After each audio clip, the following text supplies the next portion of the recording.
बिस्मिल्लाहिर्रहमानिर्रहीम। अस्सलाम वालेकुम सेकंड ईयर। बेटा ट्रांसलेशन करेंगे सबसे पहले।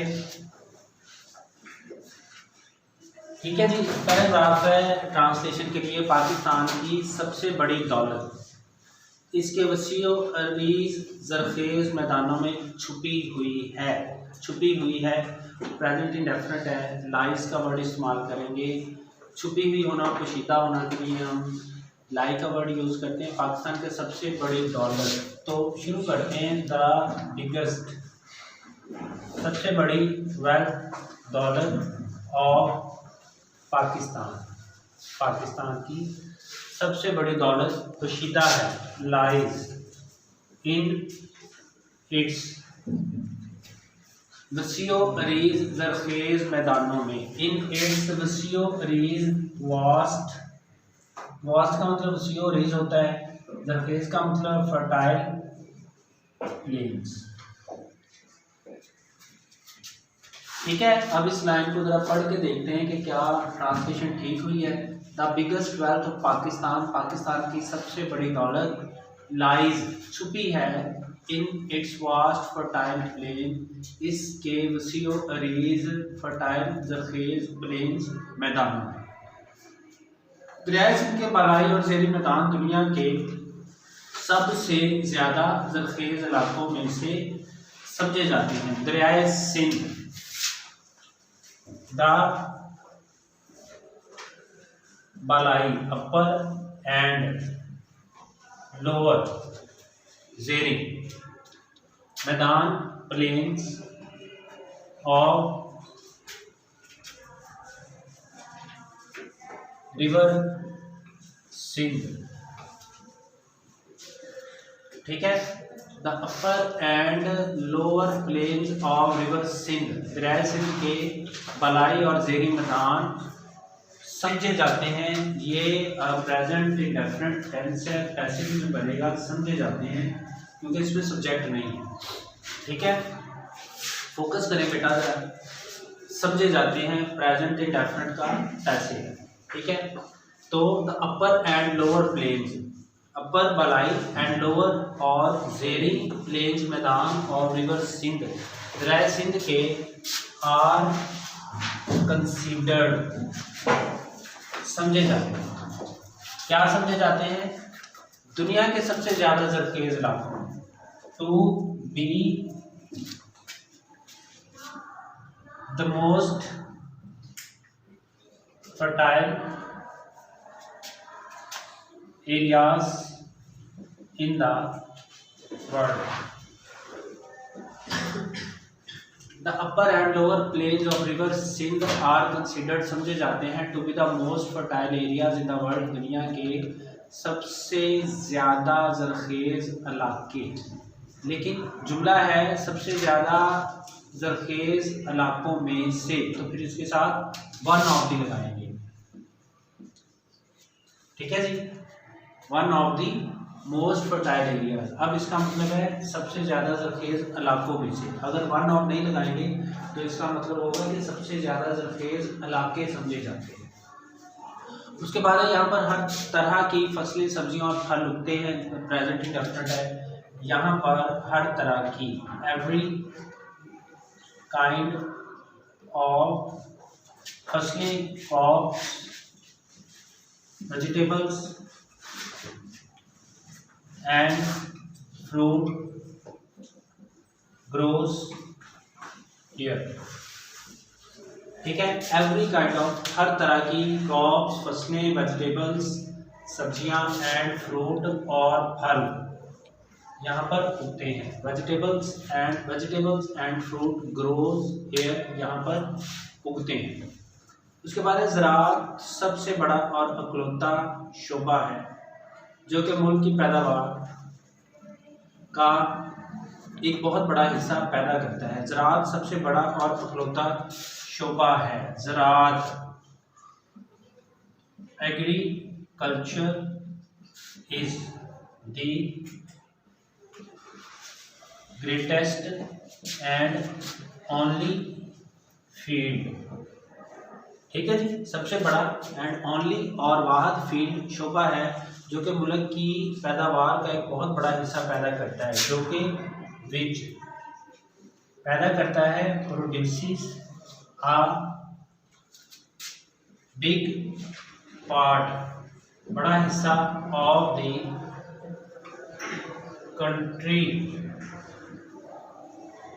Production, of the country's production. ठीक है, agriculture is the greatest and only field, agriculture सबसे बड़ा और वाहद शोबा है विच प्रोड्यूसिंग, जो पैदा करता है a big part of the country's production, मुल्क की प्रोडक्शन का एक बहुत बड़ा हिस्सा है।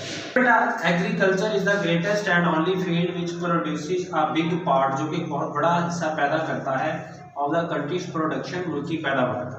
इस शोबा ने आबादी के 55% को रोजगार मुहैया किया है। प्रेजेंट परफेक्ट, इस शोबा ने दिस फील्ड, इस शोबा ने, डिपार्टमेंट का मतलब भी होता है हैज प्रोवाइडेड, रोजगार क्या होता है, एम्प्लॉयमेंट, टू 55% of the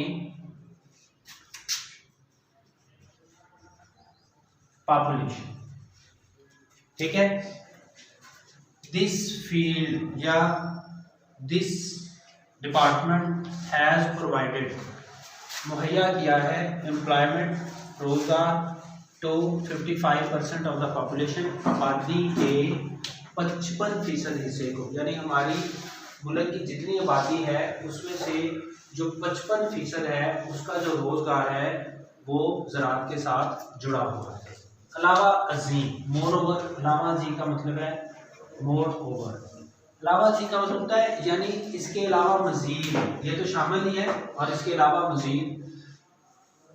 दरामदी आमदनी में इसका हिस्सा 70% है। दरामद करने क्या होता है, एक्सपोर्ट करना, बरामद करना होता है इंपोर्ट करना, ठीक है, और एक्सपोर्ट होता है दरामद, यानी जो चीज़ें आप दूसरे मुल्कों में भेजते हैं वो एक्सपोर्ट की जाती हैं और जो दूसरे मुल्कों से हम मंगवाते हैं उसको इंपोर्ट कहते हैं। तो अलावा अजीम, मोर ओवर, इट्स, इसका शेयर, हिस्सा, इन एक्सपोर्ट इनकम, लावा अजीम इसका हिस्सा, एक्सपोर्ट इनकम, दरामदी आमदनी में इज 70%। ठीक है, मोर ओवर, अलावा अजीम, इट्स शेयर, इसका हिस्सा, इन एक्सपोर्ट इनकम, दरामदी आमदनी में इज 70%। पाकिस्तान ज़राअत में तरक्की कर रहा है, ये सिंपल प्रेजेंट कंटिन्यूस टेंस है। Pakistan is making progress in agriculture, Pakistan ज़राअत में तरक्की कर रहा है। ठीक है, उसके बाद है ये आपकी ट्रांसलेशन थी, उसके बाद करेक्शन है। This water is very cold to drink, ये पानी इतना ज़्यादा ठंडा है कि पिया नहीं जा सकता। ये जुमला हमने पहले भी कई दफ़ा किया है। जब नॉट आता है तो फिर टू और टू का इस्तेमाल करते हैं। 2 दफ़ा टू जब आता है, TW2 और TO2, फिर उसमें नॉट आ जाता है। This water is too cold to drink, ये पानी इतना ज़्यादा ठंडा है कि पिया नहीं जा सकता। जैसे ही is too weak to walk, वो इतना ज़्यादा कमज़ोर है कि चल नहीं सकता। ठीक है, उसके बाद है I said him goodbye. जब आप किसी को गुड बाय कहते हो, गुड मॉर्निंग कहते हो, कोई विश करते हो, तो फिर उसके लिए हम बेड यूज़ करते हैं, बिड कहा, इसका मतलब भी कहना ही होता है। लेकिन ये जब आप किसी को good morning, goodbye etcetera कहते हो तो फिर हम उसके लिए बेड का वर्ड यूज़ करते हैं, ना कि से का। I am much please to hear it. एक दिन मैंने आप लोगों को बताया था कि जो पास्ट पार्टिसिपल होता है इसके साथ मच लगाते हैं और बाकियों के साथ हम वेरी लगाते हैं। लेकिन मैंने तब आपको ये भी बताया था कि कुछ एक्सेप्शंस हैं और it is one of the exceptions जिनके साथ हम वेरी लगाते हैं, हालांकि ये पास्ट पार्टिसिपल है। I am very pleased to hear, मैं ये सुनकर मुझे बहुत खुशी हुई। बहुत इंपॉर्टेंट जुमला है ये, बल्कि ये सारे इंपॉर्टेंट है जो हम वही करते हैं। He runs very fastly, fastly असल में कोई वर्ड ही नहीं, आपने कभी कहीं सुना भी नहीं होगा। फास्ट वर्ड होता है, ये एडवर्ब भी फास्ट ही है और एडजेक्टिव भी फास्ट है। फास्टली कोई वर्ड ही नहीं है, तो he runs fast not fastly. उसके बाद है he is ignorant of his weakness, वो अपनी खामियों से बेखबर है।